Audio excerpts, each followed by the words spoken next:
नमस्कार भैया बहनों। आज हम शेखर जोशी की कहानी गलता लोहा का शेष भाग पढ़ने जा रहे हैं।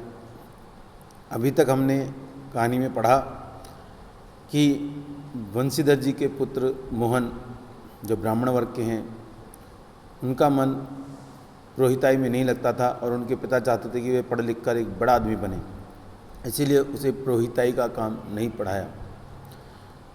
एक दिन वह बाजार से जा रहे होते हैं। मोहन तो उसके हाथ में हंसुआ होता है, जिस पर वह धार लगवाने के लिए अपने पुराने मित्र धनराम लोहार की दुकान पर जाता है और फिर वह वहाँ पर अपने बचपन की यादों में खो जाते हैं। मास्टर जी त्रिलोकी मोहन को विशेष प्रेम करते थे और उसे पूरे स्कूल का मॉनिटर बना रखा था, और जब कोई बच्चा किसी सवाल का जवाब नहीं देता था तो वह मोहन से पूछते थे और मोहन उसका सही जवाब देता था। तब मास्टर जी उन बच्चों को दंडित करने का अधिकार भी मोहन को ही दे देते थे। आगे की पढ़ाई के लिए उनके पिता वंशीधर ने उनका नाम एक दूसरे स्कूल में लिखवाया, जो गांव से 4 मील दूर था और रास्ते में एक नदी भी पड़ती थी। अब आगे की कहानी हम पढ़ते हैं। वर्षा के दिनों में नदी पार करने की कठिनाई को देखते हुए वंशीधर ने नदी पार के गांव में एक यजमान के घर पर मोहन का डेरा तय कर दिया था। घर के अन्य बच्चों की तरह मोहन खा पी कर स्कूल जाता और छुट्टियों में नदी उतार पर होने पर गांव लौट आता। तो वंशीधर ने अपने यजमान, जो कि नदी को उस पार ही रहते थे, उनके यहाँ बातचीत करके मोहन को वहीं पर रहने के लिए कह दिया, और वह भी उन घर के बच्चों की तरह सुबह उठ के नहा धोकर खाना पीना खाकर विद्यालय जाता और पढ़कर वापस आता था। छुट्टियों में जब नदी का उतार कम हो जाता था तब वह नदी पार करके अपने गांव वापस आ जाता था। संयोग की बात, एक बार छुट्टी के पहले दिन जब नदी का पानी उतार पर ही था और मोहन कुछ घसियारों के साथ नदी पार कर घर आ रहा था, तो पहाड़ की दूसरी ओर भारी वर्षा होने के कारण अचानक नदी का पानी बढ़ गया। पहले नदी की धारा में झाड़ झंखाड़ और पात पतेल आने शुरू हुए तो अनुभवी घसियारों ने तेजी से पानी को काटकर आगे बढ़ने की कोशिश की, लेकिन किनारे पहुंचते न पहुंचते मटमैले पानी का रेला उन तक आ ही पहुंचा। वे लोग किसी प्रकार सकुशल इस पार पहुंचने सफल हो सके। इस घटना के बाद वंशीधर घबरा गए और बच्चे के भविष्य को लेकर चिंतित रहने लगे।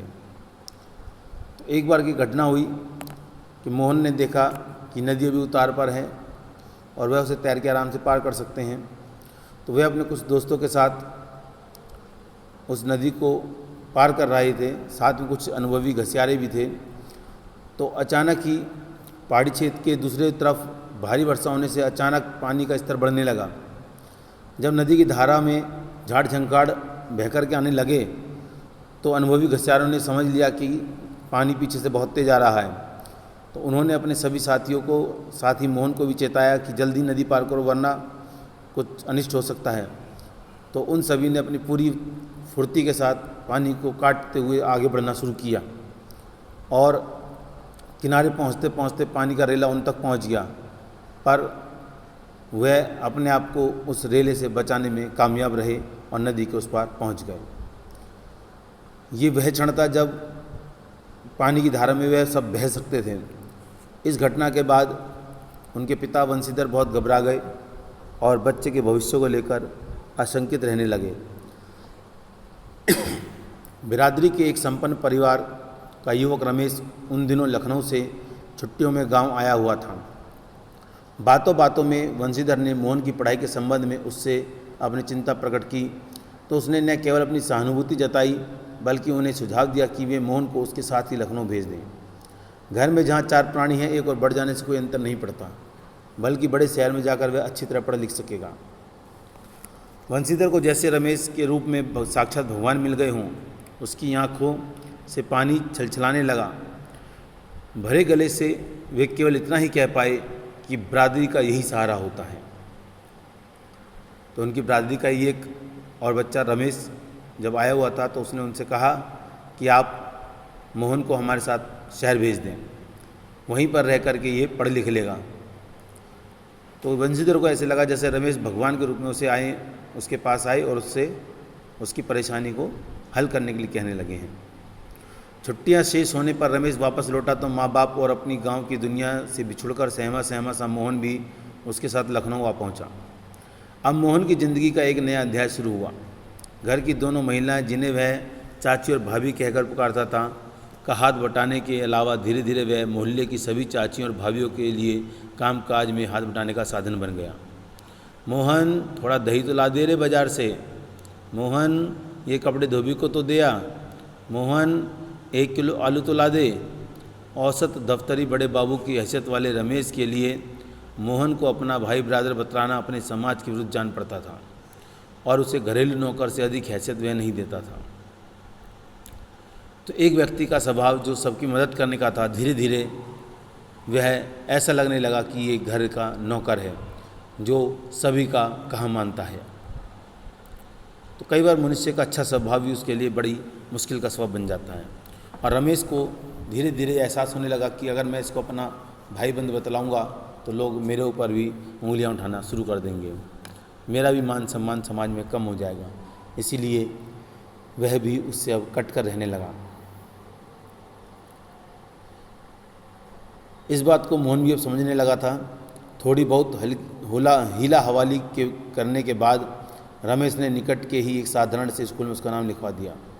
लेकिन एकदम नए वातावरण और रात दिन के काम के बोझ के कारण गांव का वह मेधावी छात्र शहर के स्कूली जीवन में अपनी कोई पहचान नहीं बना पाया। उसका जीवन एक बंदी बंधाई लीक पर चलता रहा। साल में एक बार गर्मियों की छुट्टी में गांव जाने का मौका भी तभी मिलता जब रमेश या उसके घर का कोई प्राणी गांव जाने वाला होता था, वरना उन छुट्टियों को भी अगले दर्जे की तैयारी के नाम पर उसे शहर में ही गुजार देना पड़ता था। अगले दर्जे की तैयारी तो बहाना भर थी, सवाल रमेश और उसकी गृहस्थी की सुविधा असुविधा का था। मोहन ने परिस्थितियों से समझौता कर लिया था क्योंकि और कोई चारा भी नहीं था। घर वालों को अपनी वास्तविक स्थिति बताकर वह दुखी नहीं करना चाहता था। वंशीधर उसके सुनहरे भविष्य के स्वप्न देख रहे थे। तो शहर तो वो आ गया था, लेकिन यहाँ आकर उसकी ज़िंदगी बहुत उलझ गई और वह जिस स्वच्छंदता से विद्यालय में गांव में पढ़ा करता था, वो स्वच्छंदता उसकी यहाँ समाप्त हो गई। और उस स्वच्छंदता के साथ साथ उसका अपना जो बुद्धि कौशल और पढ़ाई में तेज और आगे रहने की जो प्रवृत्ति थी वह भी कुंद पड़ने लगी, छीण पड़ने लगी। नए वातावरण में वह पढ़ा तो सही, लेकिन गांव का मेधावी छात्र यहाँ पर कुछ खास नहीं कर पाया। साल में एक बार गर्मी छुट्टियां मिला करती जिसमें वह गांव जाना चाहता था, किंतु रमेश के परिवार की सुविधा असुविधा के कारण वह जा नहीं पाता था, क्योंकि गांव जाने का मौका तभी मिलेगा जब रमेश के परिवार से कोई व्यक्ति गांव जा रहा होगा, अन्यथा नहीं। इसलिए उसे वह छुट्टियां भी अगली पढ़ाई के नाम पर खर्च करनी होती थी। मोहन ने जैसे तैसे अपने आप को समझाकर परिस्थिति समझौता कर लिया और उधर उसके पिता उसके सुनहरे भविष्य की नींव को देख रहे थे। तो भैया बहनों, आज की कक्षा में इतना ही। बाकी का शेष भाग हम कल पढ़ेंगे। नमस्कार।